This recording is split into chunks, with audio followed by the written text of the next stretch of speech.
Masih selanjutnya, pemirsa, suami dari aktris Sandra Dewi, Harvey Muiz, ditetapkan sebagai tersangka kasus korupsi. Harvey diduga menerima uang berkedok CSR dari perusahaan tambang liar yang difasilitasi oleh Helena Lim. Helena yang dikenal sebagai Crazy Rich Pig sebelumnya telah ditetapkan lebih dahulu sebagai tersangka.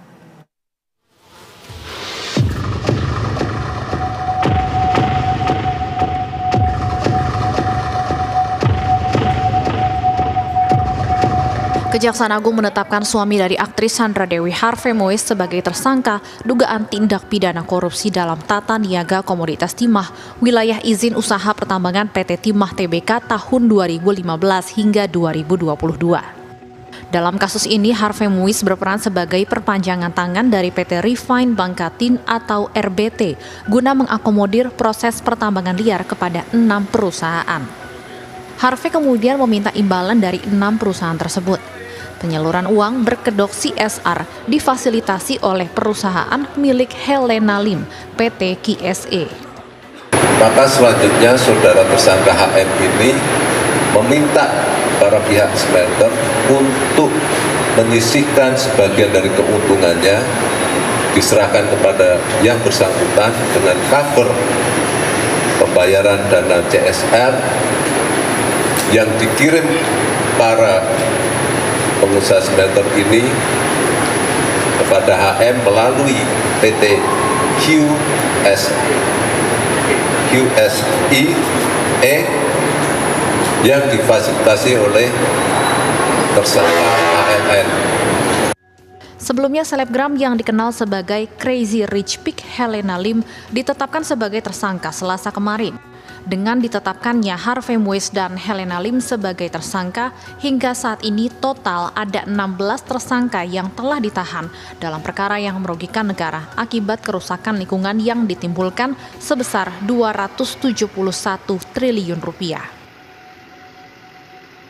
Roy Adriansyah, BTV, Jakarta.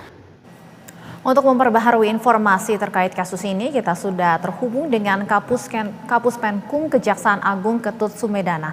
Selamat sore, Pak Ketut. Selamat sore, Mbak. Apa kabar? Baik, apa kabar, Pak Ketut? Baik, Pak Ketut, bisa mendengar suara saya? Dengan jelas, clear. Baik, Pak Ketut, jadi saya ingin mengonfirmasi lagi, apa sebenarnya kaitan antara Harvey Muiz dengan Helena Lim yang sebelumnya juga sudah ditetapkan sebagai tersangka?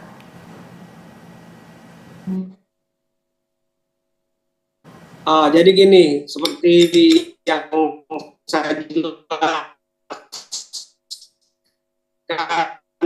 beberapa media ya, bahwa apa istilahnya yang ada benang merahnya ya dari sisi perkara. Jadi kalau HM itu adalah orang yang mengumpulkan semua penambang-penambang ilegal ya untuk menghubungkan langsung kepada PT Timah, kemudian mereka menghubungkan juga kepada beberapa perusahaan smelter yang ada di sana. Nah, dari hasil hubungan kontrak kerja menyewa alat berat yang ada di sana untuk eksplorasi. Nah, ini mereka memungut uang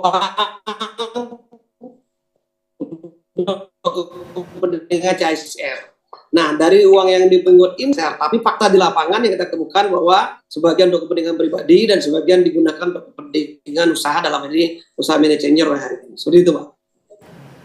Pak Ketut, perusahaan yang kemudian 6 perusahaan yang disebutkan itu apakah memang perusahaan tambang ilegal atau perusahaan yang melaksanakan aktivitas tambang ilegal? Hanya aktivitasnya saja yang ilegal atau perusahaannya pun sebenarnya tidak punya surat-surat untuk melaksanakan aktivitas tambang?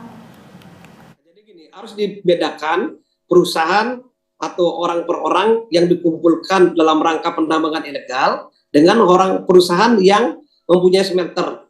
Nah, itu harus dibedakan. Nah, kalau orang-orang yang dikumpulkan yang ilegal bisa menjadi ilegal ini, ya kebutuhannya dengan PT Timah. Nah, kalau orang-orang yang perusahaan-perusahaan yang memiliki smelter ini adalah kebutuhannya adalah bekerja sama dengan penambang-penambang ilegal tadi, seperti itu. Jadi sama sekali perusahaan yang berbeda. Seperti itu.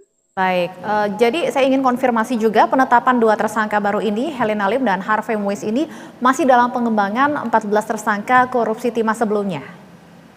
Ya benar, jadi untuk ALR adalah tersangka yang ke-15, untuk HM adalah tersangka yang ke-16. Apakah ini ke depannya akan berkembang terus? Ya, kalau saya lihat dari kerugian yang signifikan hampir 271 triliun ini, saya pikir akan berkembang terus karena kemungkinan kita juga akan menjerat korporasi sebagai tersangka. Nah, perlu diketahui bahwa angka 271 triliun itu adalah tidak hanya kerugian negara, tetapi yang kita hitung juga adalah perekonomian negara. Kenapa? Karena dampak akibat dari korupsi ini adalah sangat luas, berdampak kepada lingkungan, berdampak kepada masyarakat di sekitarnya, bahkan berdampak kepada next generation kalau tidak dilakukan rehabilitasi secepatnya, seperti itu. Masih ada potensi penetapan tersangka berikutnya. Lalu apa pertimbangan dari Kejagung langsung melakukan penahanan terhadap HM dan juga Helena Lim? Saya kira kalau di Kejagung ini semua yang ditetapkan sebagai tersangka pasti kita lakukan penahanan. Pertama adalah untuk alasan hukum, yaitu untuk mempercepat suatu proses peradilan. Yang kedua adalah jangan sampai orang-orang yang tidak ditahan dan ditetapkan tersangka mereka bisa menghilangkan barang bukti, bisa mempengaruhi saksi-saksi yang lain, bisa melarikan diri. Ini yang kita khawatirkan, sehingga apapun yang ditetapkan sebagai tersangka, suka tidak suka, pasti kita lakukan tindakan penahanan seperti itu. Baik, kalau disebutkan bahwa Harvey Moise ini menerima pembayaran dalam bentuk CSR atau dalam kedok CSR, berapa perkiraan pembayaran yang sudah diterima oleh Harvey Moise ini, Pak Ketut? Secara real kami tidak merinci, tetapi secara perbuatan yang mereka lakukan tidak saja CSR, tetapi perbuatannya juga adalah mengimpatkan kerugian negara dan melakukan satu perbuatan melanggar hukum, yaitu perbuatan yang ilegal.